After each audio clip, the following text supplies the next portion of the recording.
One day after Boeing filed its formal trade complaint against Montreal-based Bombardier, Australia was knocking at Canada's door wondering if the Trudeau government was interested in buying used fighter jets, newly released documents show.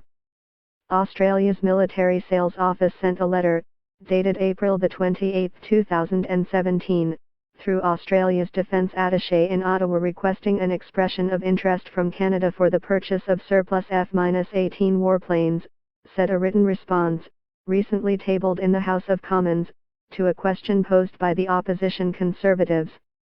When the letter arrived, the ink was barely dry on Chicago-based Boeing's incendiary trade complaint, which was filed with the U.S. Commerce Department on April 27, 2017.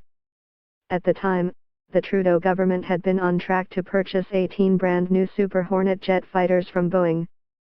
Defense Minister Harjit Sajjan was evasive on Tuesday about whether a formal decision had been made to scrap the Boeing deal in favor of the Australian plan.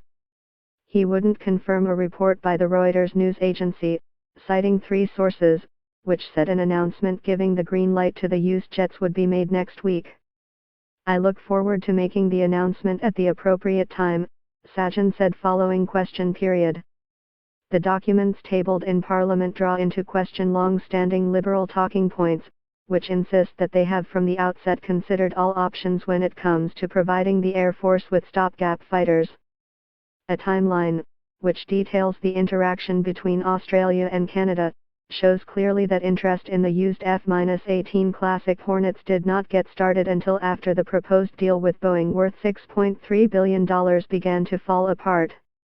The Liberals, according to their order paper question response, were expecting a cost proposal from the government of Prime Minister Malcolm Turnbull by the end of December, but any agreement would still require approval by the U.S.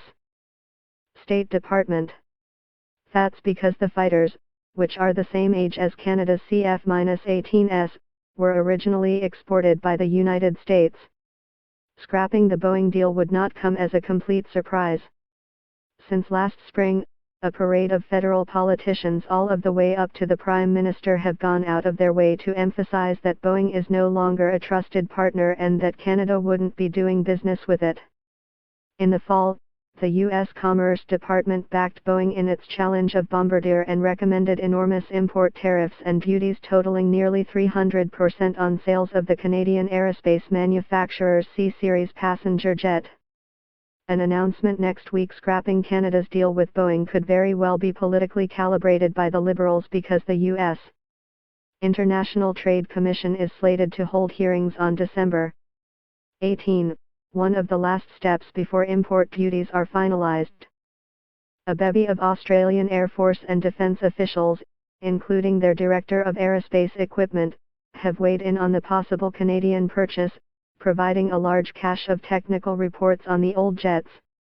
Among the records sent to Canada is a brief history of fatigue cracking on the fighters, which were originally purchased between 1984 and the early 1990s.